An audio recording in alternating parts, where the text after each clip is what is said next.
আসসালামু আলাইকুম, সবাই কেমন আছেন? আজকে আমি বানাবো পুদিনা পাতার পাকোড়া। আমি ফার্স্টে পুদিনা পাতা ধুয়ে কুচো করে কেটে নিয়েছি, তারপর আলু নিয়েছি, পেঁয়াজ নিয়েছি, কাঁচামরিচ নিয়েছি, এখানে আদা রসুন বাটা নিয়েছি। এখন মিক্স করব সবগুলো। এখানে পুদিনা পাতা আর আলু, পেঁয়াজ, কাঁচামরিচ নিয়েছি।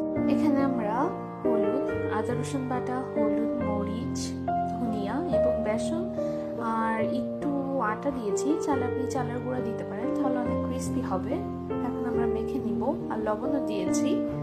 এটা মিক্স করার পর এমন হয়েছে, দেখতেই পাচ্ছেন আপনারা। আমরা এখন চুলায় প্যান বসিয়ে তেল গরম করছি, দিয়ে দিব। তারপর ভাজা হয়ে গেলে রান্না কমপ্লিট হয়ে গেল পুদিনার পাকোড়া। দেখতে পাচ্ছেন চুলায় দিয়ে দিয়েছি, এখন উল্টে দিব।